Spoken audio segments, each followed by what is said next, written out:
নমস্কাৰ জিআৰজি ব্লগলৈ পুনৰবাৰ সকলোকে স্বাগতম জনাইছোঁ। আজি আমি আলোচনা কৰিবলৈ লৈছোঁ আত্মসহায়ক গোটৰ মহিলাসকলে ক্ষুদ্ৰ ঋণ বিনিয়োগ আঁচনিৰ বাবে প্ৰপত্ৰসমূহ কেনেকৈ পূৰণ কৰিব। প্ৰতিটো আত্মসহায়ক গোটেই বিভিন্ন ধৰণৰ ঋণ সংগ্ৰহ কৰিব পাৰে। সেই ঋণসমূহ পাবৰ বাবে তেওঁলোকে এখন প্ৰপত্ৰ পূৰণ কৰিবলগীয়া হয় বা এটা প্ৰচেছৰ মাজেদি যাব লগা হয়। এই প্ৰচেছটো কি আৰু তেওঁলোকে সেই ঋণ লাভ কৰিবৰ বাবে কেনেকৈ প্ৰপত্ৰসমূহ পূৰণ কৰিব, কি ডকুমেণ্টছ লাগিব, সবিশেষ তথ্যখিনি আপোনালোকে জানিব পাৰিব আজি ভিডিঅ'টোৰ জৰিয়তে। ক্ষুদ্ৰ ঋণ বিনিয়োগ আঁচনিৰ প্ৰপত্ৰসমূহ বিশেষকৈ মাইক্ৰ' ক্ৰেডিট প্লেন বুলি কোৱা হয়। MCP প্ৰস্তুত কৰাটো হ'ল এটা আত্মসহায়ক গোটৰ বাবে বিশেষ গুৰুত্বপূৰ্ণ। যদি আপোনালোকে ঋণ ল'ব বিচাৰিছে তেতিয়াহ'লে এই প্ৰচেছটোৰ জৰিয়তে যাব লাগিব, মানে আপোনালোকে MCP প্ৰস্তুত কৰিব লাগিব। সেই মাইক্ৰ' ক্ৰেডিট প্লেন আপোনালোকে কেনেকৈ প্ৰস্তুত কৰিব? মাইক্ৰ' ক্ৰেডিট প্লেন প্ৰস্তুত কৰিবৰ বাবে কেইবাখনো এনেক্সাৰ দিয়া হয়। সেই এনেক্সাৰবিলাক আপোনালোকে ষ্টেপ বাই ষ্টেপ পূৰণ কৰিব লাগিব। প্ৰথম এখন এনেক্সাৰ চাওক। ইয়াত ক্ষুদ্ৰ ঋণ বিনিয়োগ আঁচনিৰ প্ৰপত্ৰ এনেকৈ উল্লেখ থাকিব। ইয়াত আত্মসহায়ক গোটৰ শেহতীয়া তথ্য আৰু ইয়াত থাকিব দিনাংক। এতিয়া আত্মসহায়ক গোটৰ নাম আপোনালোকে ইয়াত উল্লেখ কৰিব লাগিব। এইখিনিত আপোনালোকে লিখিব আত্মসহায়ক গোটৰ নাম। নেক্সট আহিলে জিলা, নেক্সট আহিলে ক্লাষ্টাৰ মানে CLF, আপোনালোকৰ CLFৰ নাম কি সেইটো লিখিব। এইফালে আহিলে উন্নয়ন খণ্ডৰ নাম লিখিব। নেক্সট আত্মসহায়ক গোট গঠনৰ তাৰিখ, যিটো তাৰিখত আপোনালোকৰ আত্মসহায়ক গোটটো গঠন হৈছিলে সেই তাৰিখটো উল্লেখ কৰিব। নেক্সট গ্ৰাম্য সংগঠনৰ নাম লিখিব। আত্মসহায়ক গোটৰ মুঠ সদস্যাৰ সংখ্যা কিমান লিখিব। নেক্সট আত্মসহায়ক গোটৰ কোড নাম্বাৰ আৰু গাঁও সেইখিনি লিখিবলৈ নাপাহৰিব। ফৰ্মখনৰ প্ৰথম ষ্টেপটোত সেইখিনি কথাই আছে, আপোনালোকে খুব সহজে এইখিনি কাম কৰিব পাৰিব।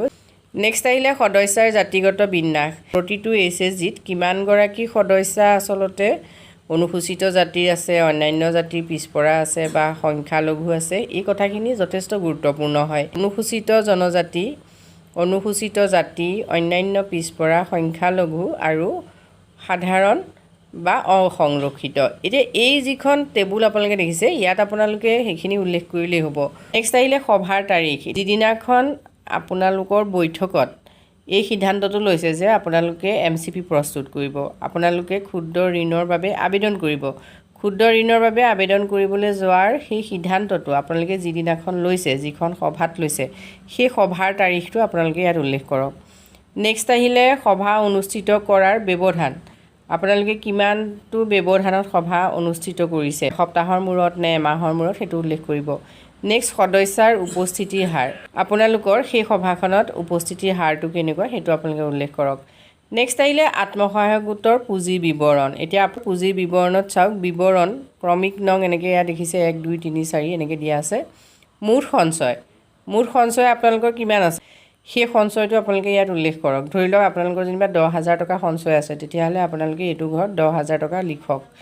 সাপ্তাহিক সঞ্চয়, এতিয়া আপোনালোকে যদি 50 টকাকৈ এটা সপ্তাহত দিয়ে, মানে এমাহত যদি আপোনালোকৰ 200 টকা আপোনালোকে সঞ্চয় কৰে, তেতিয়াহ'লে আপোনালোকে সপ্তাহত 50 টকাকৈ দিব লাগিব, তেতিয়া 50 টকাকৈ বুলি উল্লেখ কৰক। নেক্সট আহিলে সদস্যাৰ পৰা পোৱা মুঠ সুদ, এতিয়া আপোনালোকে কিমান টকাৰ সুদ ইতিমধ্যে লাভ কৰিছে সদস্যাসকলৰ পৰা সেইটো উল্লেখ কৰিব। নেক্সট আহিলে বেংকৰ পৰা পোৱা সুদ, আপোনালোকে বেংকৰ পৰা কিমান সুদ লাভ কৰিছে। নেক্সট জৰিমনাৰ পৰা পোৱা, আপোনালোকে জৰিমনা নিশ্চয় কেতিয়াবা ল'বলগীয়া হৈছে সদস্যাসকলৰ পৰা, সেই জৰিমনাৰ পৰা যদি পাইছে আপোনালোকে পইচা, তেতিয়াহ'লে সেইটো ইয়াত উল্লেখ কৰিব। অন্যান্য উৎসৰ পৰা আয়, যিকোনো উৎসৰ পৰা যদি SHGটোৱে আয় আহৰণ কৰিছে তেতিয়াহ'লে সেইটো আপোনালোকে ইয়াত উল্লেখ কৰিব লাগিব। তাৰপৰা মুঠ পুঁজি কিমান আপোনালোকে ইয়াত হিচাপ কৰি দেখুৱাব লাগিব। নেক্সট এইটো ছাইডত চাওক আভ্যন্তৰীণ ঋণৰ বিৱৰণ। এতিয়া আভ্যন্তৰীণ ঋণৰ সংখ্যা, আপোনালোকে ঋণ মানে আত্মসহায়ক গোটটোৰ ভিতৰতে ঋণ আপোনালোকে কিমান দিছে। আভ্যন্তৰীণ ঋণৰ সংখ্যা হ'ল যে আপোনালোকে কেইগৰাকীক ঋণ দিছে, আভ্যন্তৰীণ ঋণ আপোনালোকৰ কিমান হ'ল, সংখ্যা কিমান। যদি বোলে 10 গৰাকীয়ে ঋণ ইতিমধ্যে আভ্যন্তৰীণ ঋণ লৈছে, তেতিয়াহ'লে আপোনালোকে ইয়াত উল্লেখ কৰিব 10। নেক্সট মুঠ আভ্যন্তৰীণ ঋণৰ পৰিমাণ, এতিয়া কিমান টকাৰ ঋণ দিলে। সেই 10 গৰাকী সদস্যাই যদি ধৰি লওক 3 লাখ টকাৰ ঋণ লৈছে বা 10,000 টকাকৈ যদি 1000 লৈছে, আভ্যন্তৰীণ ঋণ যিহেতু যথেষ্ট কম হয়, যদি আপোনালোকৰ ধৰি লওক আভ্যন্তৰীণ ঋণ 20,000 মান হৈছে, গোটেই ঋণখিনি লগ খায়, তেতিয়াহ'লে আপোনালোকে ইয়াত উল্লেখ কৰিব 20,000। আদায় পোৱা আভ্যন্তৰীণ ঋণৰ হাৰ, এতিয়া কিমান টকা আপোনালোকে আভ্যন্তৰীণ ঋণ ঘূৰাই পালে, এতিয়া ধৰি লওক আপোনালোকৰ 20,000 টকা ঋণৰ পৰিমাণ আছিলে, তাৰে যেনিবা আপোনালোকে 10,000 ঘূৰাই পাইছে, তেতিয়াহ'লে আভ্যন্তৰীণ ঋণৰ হাৰ মানে আপোনালোকে ৰেটটো উলিয়াব লাগিব, পাৰ্চেণ্টেজটো তাৰমানে। গতিকে 50% আপোনালোকে ঘূৰাই পাইছে, মানে 20,000 টকা ঋণ দিছিলে, 10,000 টকা ইতিমধ্যে ঘূৰাই পাইছে, তেতিয়া 50% বুলি লিখিব লাগিব। নেক্সট আহিলে অনাদায় আভ্যন্তৰীণ ঋণৰ পৰিমাণ। এতিয়া কিমান ঋণ আপোনালোকৰ পাবলৈ আছে, অনাদায় হৈ আছে, মানে আপোনালোকে কিমান ঋণ ঘূৰাই পোৱা নাই। যিহেতু 20,000 টকা দিছিলে, 10,000 পালে, মানে 50% পালে, গতিকে 50% পোৱা নাই, মানে আপোনালোকে 10,000 পোৱা নাই। ইয়াত যিহেতু অনাদায় আভ্যন্তৰীণ ঋণৰ পৰিমাণ বুলি কৈছে, গতিকে 10,000 টকা লিখি দিয়ক। নেক্সট আপোনালোকে চাওক, আত্মসহায়ক গোটে পোৱা পুঁজিৰ বিৱৰণ, ক'ৰ পৰা পুঁজি লাভ কৰিছে সেই কথাখিনি আপোনালোকে উল্লেখ কৰিব লাগিব। পুঁজিৰ বিৱৰণ চাওক, ইয়াত 3টা পুঁজিৰ বিৱৰণৰ কথা উল্লেখ কৰিছে। প্ৰথম হ'ল ঘূৰ্ণীয়মান পুঁজি, মানে ৰিভলভিং ফাণ্ড।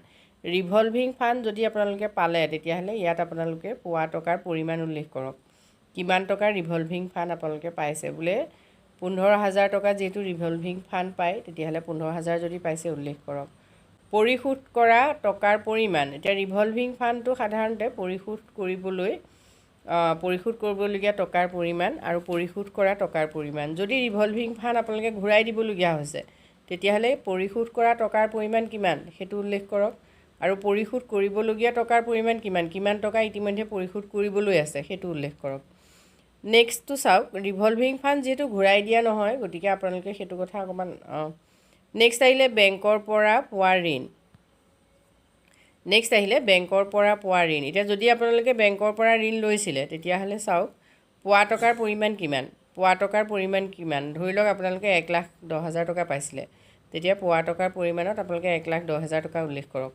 পৰিশোধ কৰা টকাৰ পৰিমাণ, ইতিমধ্যে ধৰি লওক আপোনালোকে 50,000 টকা যেনিবা পৰিশোধ কৰিলে বেংকক, তেতিয়াহ'লে ইয়াত 50,000 উল্লেখ কৰক।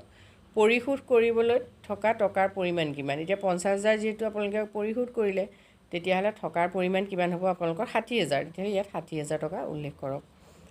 নেক্সট আহিলে অন্যান্য, যদি আছে, মানে আপোনালোকে যদি অন্যান্য উৎসৰ পৰা কিবা পুঁজি পাইছে, এতিয়া ধৰি লওক আপোনালোকে ভিউৰ পৰা যদি পাইছে, CLFৰ পৰা যদি পাইছে, তেতিয়াহ'লে সেইটো আপোনালোকে ইয়াত উল্লেখ কৰক। নেক্সট আহিলে মুঠ, এতিয়া মুঠটো কিমান, পোৱা টকাৰ পৰিমাণ কিমান পুঁজি আপোনালোকে পালে সেইটো যোগ কৰিব, কিমান টকা পৰিমাণ আপোনালোকে পালে সেইটো যোগ কৰি দেখুৱাব। পৰিশোধ কৰা টকাৰ পৰিমাণ কিমান, পৰিশোধ কৰিবলগীয়া টকাৰ পৰিমাণ কিমান, সেইখিনি উল্লেখ কৰিব। নেক্সট আহিলে আত্মসহায়ক গোটৰ বেংকৰ তথ্য।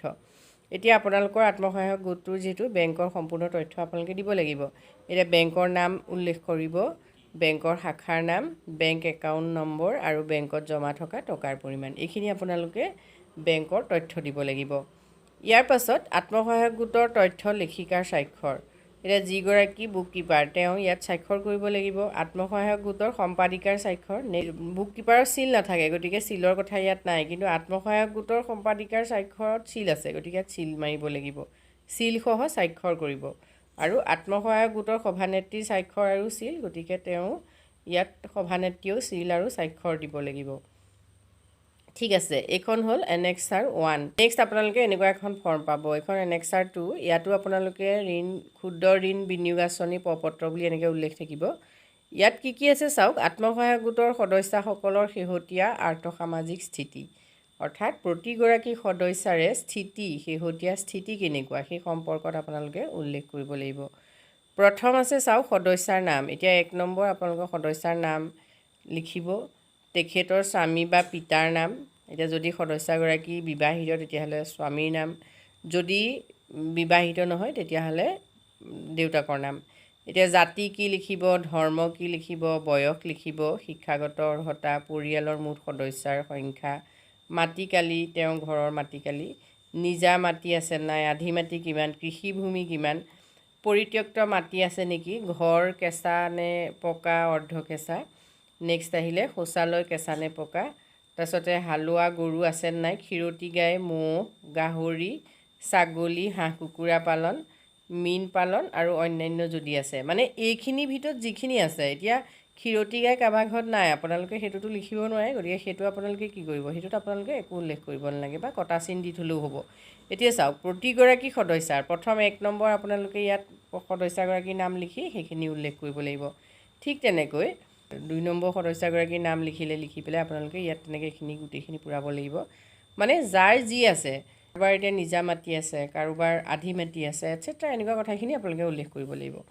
আপোনালোকৰ যেইগৰাকী সদস্য থাকিব, বোলে কাৰোবাৰ 10 গৰাকী আছে, তেতিয়া 10 গৰাকী নাম ইয়াত ভৰাব লাগিব। কাৰোবাৰ নহয় বোলে 20 গৰাকী বা 15 গৰাকী আছে, তেতিয়াহ'লে আপোনালোকে গোটেই কেইগৰাকীৰ নাম ভৰাই এই সম্পূৰ্ণ তথ্যখিনি আপোনালোকে দিব লাগিব।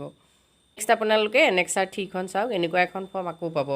এতিয়া এইখনতো একেই, ক্ষুদ্ৰ ঋণ বিনিয়োগ আঁচনি প্ৰপত্ৰ বুলি উল্লেখ থাকিব। ইয়াত কি কৰিব লাগিব, আত্মসহায়ক গোটৰ সদস্যসকলৰ শেহতীয়া আয় ব্যয়ৰ বিৱৰণ, মানে প্ৰতিগৰাকী সদস্যৰে শেহতীয়া আয় কিমান, ব্যয় কিমান, সেইটো ইয়াত উল্লেখ কৰিব লাগিব। ইয়াত প্ৰথম আহিলে আত্মসহায়ক গোটৰ নাম, তাৰপিছত আহিলে গ্ৰাম্য সংগঠনৰ নাম, নেক্সট আহিলে সদস্যাৰ নাম, নেক্সট আহিলে গাঁৱৰ নাম। ইয়াত যিহেতু প্ৰতিগৰাকী সদস্যাৰ বাবে আকৌ এখন এনেকুৱা ফৰ্ম থাকিব, সেই ফৰ্মখন আপোনালোকে পূৰণ কৰিব লাগিব। এতিয়া ধৰি লওক গোটটোত 10 গৰাকী আছে, 10 গৰাকীৰ বাবে আপোনালোকে এনেকৈ ফৰ্ম এখন পাব। এতিয়া প্ৰতিগৰাকী সদস্যাৰ শেহতীয়া আয় ব্যয়ৰ তথ্যখিনি এই ফৰ্মখনৰ জৰিয়তে দিব পাৰিব।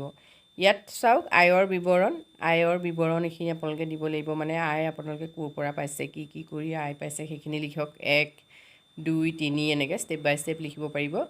টকাৰ পৰিমাণ, তাৰপিছতে নেক্সট আহিলে খৰচৰ বিৱৰণ। আয়ৰ বিৱৰণবোৰ কেনেকৈ দিব, আপোনালোকে ধৰি লওক গৰু পোহে, যেনিবা গৰু পুহি আপোনাৰ যিটো ইনকাম হয়, বা ছাগলী আছে, ছাগলী পুহি যিটো হয়, বা আপোনালোকৰ হাঁহ কুকুৰা আছে, বা গাখীৰ বিকি আপোনালোকে কিমান ইনকাম কৰিছে এটচেট্ৰা, এনেকুৱা ধৰণৰ, মানে আপুনি যিটো কাম কৰি আয় লাভ কৰিছে সেই কামটোৰ কথা ইয়াত উল্লেখ কৰিব লাগিব। এখন ফৰ্মতে থাকিব খৰচৰ কথা, ব্যয়। এতিয়া ব্যয় ক'ত ক'ত কৰিছে, খৰচৰ বিৱৰণখিনি ইয়াত দি দিছে। চাওক কি কি ক্ষেত্ৰত আপুনি খৰচ কৰিব পাৰে। খাদ্যত আপোনাৰ খৰচ কিমান হৈছে, সেই খৰচটো প্ৰতিগৰাকী সদস্যাৰ কথাটো মন কৰিব। গতিকে খৰচ আপোনাৰ খাদ্যত কিমান হৈছে, এইটো আপুনি এই খৰচৰ টকাৰ পৰিমাণ দেখিছে ইয়াত উল্লেখ কৰিব। তেনেকৈ বস্ত্ৰত কিমান, শিক্ষাত কিমান, স্বাস্থ্যত কিমান, যাতায়াতত কিমান, বিজুলী মাচুল কিমান, পশুপালনত কিমান, কৃষি বা জীৱিকামুখী খৰচত কিমান, তাৰপিছতে মনোৰঞ্জন, পৰিশোধিত ঋণ, এইবিলাকত আপোনাৰ কিমান টকা খৰচ হৈছে সেইখিনি উল্লেখ কৰিব, আৰু মুঠটো আপোনালোকে ইয়াত টোটেল কৰি দেখুৱাব লাগিব। গতিকে যিখিনি খৰচ আপোনাৰ ইয়াত হৈছে বুলি উল্লেখ আছে, সেই খৰচখিনি আপোনাৰ সকলোতে ইয়াত নাথাকিবও পাৰে। এতিয়া যাতায়াত খৰচ আপুনি ক'ৰবাত নিদিবও পাৰে, পশু যদি পালন কৰা নাই, পশুপালনৰ খৰচ আপোনাৰ নাথাকিবও পাৰে, গতিকে সেইখিনি আপোনালোকে এৰি থৈ যাব। এনেক্সাৰ 4খন আপোনালোকে কি কৰিব, ইয়াতে চাওক কি আছে, ক্ষুদ্ৰ ঋণ বিনিয়োগ আঁচনি প্ৰপত্ৰ, আত্মসহায়ক গোটৰ সদস্যসকলৰ শেহতীয়া আয় ব্যয়ৰ সামগ্ৰিক খতিয়ান। সিখনত যিহেতু আমি দেখিছোঁ যে প্ৰতিগৰাকীয়ে খতিয়ান দিয়াৰ কথা কৈছে, ইয়াত আকৌ আয় ব্যয়ৰ কি হৈছে, সামগ্ৰিক খতিয়ানটো দিব লাগিব, মানে টোটেলটো লিখিলে। ইয়াত সদস্যাৰ নাম, এইটো ঘৰত আপোনালোকে সদস্যাৰ নাম লিখিব। ইয়াত দেখিছে ইয়াত 15 গৰাকী সদস্যাৰ কথা উল্লেখ আছে, আপোনালোকৰ যিমান আছে সিমানৰ নাম দিব। টকাৰ পৰিমাণ তেনেকৈ উল্লেখ কৰিব লাগিব, মানে প্ৰতিগৰাকী সদস্যাৰ এগেইনষ্টত তেওঁ আয় কিমান কৰে সেইটো টোটেলটো দেখুৱালেই হ'ল।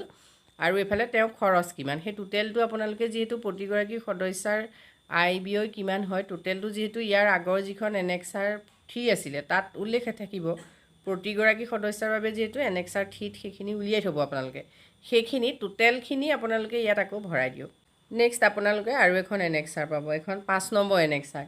এখন চাওক, ক্ষুদ্ৰ বিনিয়োগ আঁচনিৰ বাবে প্ৰস্তাৱিত ঋণৰ প্ৰপত্ৰ। ইয়াত চাওক কি কি লাগিব, আত্মসহায়ক গোটৰ নাম, গ্ৰাম্য সংগঠনৰ নাম, গাঁৱৰ নাম, গাঁও পঞ্চায়তৰ নাম, উন্নয়ন খণ্ড, ক্ষুদ্ৰ ঋণ আঁচনি প্ৰস্তুতকৰণৰ তাৰিখ, যিদিনাখন আপোনালোকে আঁচনিখন প্ৰস্তুত কৰিব, বিষয়খিনিৰ ওপৰত যিদিনা আপোনালোকে সিদ্ধান্ত ল'ব, সেইদিনা আপোনালোকে ইয়াত সেই দিনৰ তাৰিখটো উল্লেখ কৰক।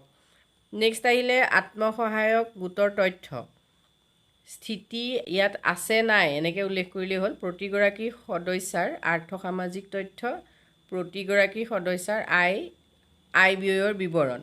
এতিয়া আত্মসহায়ক গোটৰ তথ্য আছেনে নাই, ইয়াত আপোনালোকে অইন একো লিখিব নালাগে, স্থিতি আছে নাই সেই দুটা লিখিলেই হ'ল। মানে যদি আছে, ধৰি লওক আত্মসহায়ক গোটৰ তথ্যসমূহ আছে নাই, যদি আছে আপোনালোকে আছে বুলি লিখক, যদি নাই, নাই বুলি লিখক। তেনেকৈ প্ৰতিগৰাকী সদস্যাৰ আৰ্থ-সামাজিক তথ্য যিহেতু আমি আগতে উলিয়াই থৈছোঁ, সেইখিনি আছেনে নাই, যদি আপোনালোকে নাই উলিয়াই তেতিয়াহ'লে নাই বুলি লিখক, যদি আছে তেতিয়াহ'লে আছে বুলি লিখক। নেক্সট প্ৰতিগৰাকী সদস্যাৰ আয় ব্যয়ৰ বিৱৰণ আছে নাই, যদি আছে আছে বুলি লিখক, নাই যদি নাই বুলি লিখক। গতিকে এইখিনি আপোনালোকে তেনেকৈ উল্লেখ কৰিব লাগিব। নেক্সট চাওক, সদস্যাৰ নাম, আকৌ ইয়াত সদস্যাৰ নামখিনি আপোনালোকে উল্লেখ কৰক, ক্ৰমিক নং 1, 2কৈ লিখি। ঋণৰ উদ্দেশ্য, এতিয়া প্ৰতিগৰাকী সদস্যাই যিহেতু ঋণ লোৱাৰ উদ্দেশ্যটো কি, উদ্দেশ্যটো যদি আপোনালোকৰ একেই হয় তেতিয়াহ'লে আপোনালোকে এগৰাকী সদস্যাৰ ঠাইত উদ্দেশ্যটো লিখিলে, মানে প্ৰথমগৰাকী সদস্যাৰ নাম লিখাৰ পাছত তেওঁৰ ঋণৰ উদ্দেশ্য কি সেইটো আপোনালোকে লিখিলে। এতিয়া ধৰি লওক তেওঁৰ ঋণৰ উদ্দেশ্যটো যেনিবা পশুপালন, তেতিয়াহ'লে পশুপালনটো আপুনি উল্লেখ কৰিলে নহয়, আৰু প্ৰতিগৰাকী সদস্যাৰ ক্ষেত্ৰত আপোনালোকে পশুপালনেই দিব পাৰে। কিন্তু তাত এনেকুৱাও হ'ব পাৰে কোনোবাই পশুপালন নকৰে, তেওঁ ধৰি লওক নিজৰ সন্তানৰ বাবে শিক্ষাৰ বাবে যেনিবা ঋণ এটা লৈছে, তেতিয়া সেইটো শিক্ষাৰ উদ্দেশ্য দিব লাগিব, সন্তানৰ শিক্ষাৰ উদ্দেশ্য। তেনেকুৱা বিভিন্ন কাৰণ, কোনোবাই কিবা অসুখৰ বাবেও ঋণ ল'ব পাৰে, দিব পাৰে। যি ঋণৰ উদ্দেশ্য সেই উদ্দেশ্যখিনি আপোনালোকে সদস্যাৰ এগেইনষ্টত লিখিব লাগিব। নেক্সট আহিলে প্ৰয়োজনীয় ঋণৰ পৰিমাণ। এতিয়া কাক কিমান টকাৰ ঋণ লাগে সেইখিনি আপোনালোকে উল্লেখ কৰক। এতিয়া সকলোৱে বোলে আমি একেই সমান পৰিমাণৰ টকা দিওঁ, তেতিয়াহ'লে সমান পৰিমাণৰ উল্লেখ কৰিব পাৰে। বোলে 10 গৰাকী আছে, 10 গৰাকীকে ধৰি লওক 10,000কৈ লাগে, তেতিয়া আপোনালোকে 1 লাখ টকা সবমুঠ দেখুৱাব পাৰিব। তেনেকৈ আৰু সেইটো আপোনালোকে নিজে চাই চিতি কৰিব পাৰে। নেক্সট আহিলে বিচৰা ঋণৰ পৰিমাণ আৰু অগ্ৰাধিকাৰ। কিস্তিৰ সংখ্যা, কিস্তিৰ সংখ্যাটো চাওক, 10,000 টকা ধৰি লওক আপোনালোকে ঋণ ল'লে যেনিবা, এতিয়া কিস্তি কেইটাত ঘূৰাই দিব? 10,000 টকা আপুনি যদি 1000কৈ দিয়ে তেতিয়াহ'লে 10টা কিস্তিত ঘূৰাই দিব লাগিব। তেতিয়াহ'লে আপোনালোকে এইখিনিত কিস্তিৰ সংখ্যা 10 দিব লাগিব। তেনেকৈ সদস্যাৰ স্বাক্ষৰ, প্ৰতিগৰাকী সদস্যাৰ এই তথ্যখিনি লিখাৰ পাছত এইখিনিত কি হ'ব, সদস্যাৰ স্বাক্ষৰ, সদস্যাসকলে স্বাক্ষৰ মাৰিব লাগিব, মানে তেওঁলোকে চহী দিব লাগিব। ঠিক আছে, এইখন এখন প্ৰপত্ৰ, গুৰুত্বপূৰ্ণ হয় এইখন, গতিকে আপোনালোকে এইখন ফিল আপ কৰিব লাগিব।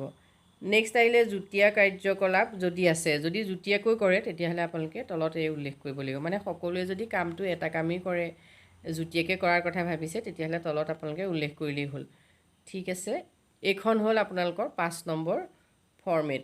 মানে যদি আপোনালোকে মাইক্ৰ' ক্ৰেডিট প্লেন প্ৰস্তুত কৰিব বিচাৰিছে, তেতিয়াহ'লে 5খন এনেক্সাৰ ফিল আপ কৰিব লাগিব।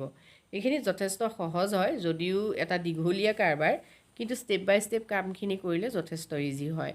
যিহেতু প্ৰতিটো আত্মসহায়ক গোটৰ লগত MCP থাকে, মাইক্ৰ' ক্ৰেডিট প্লেনাৰ থাকে, গতিকে মাইক্ৰ' ক্ৰেডিট প্লেন যিসকলে প্ৰস্তুত কৰে তেওঁলোকে এই কামখিনি খুব সহজেই কৰিব পাৰিব। যদি আপোনালোকৰ মাইক্ৰ' ক্ৰেডিট প্লেন প্ৰস্তুত কৰা কোনো সদস্যা আছে, তেতিয়াহ'লে তেওঁ হতুৱাই এই কামখিনি কৰিব, আৰু এইখিনি কৰাৰ বাবে তেওঁ আচলতে মাননি লাভ কৰিব লাগে। আজিলৈ ইমানেই, ধন্যবাদ।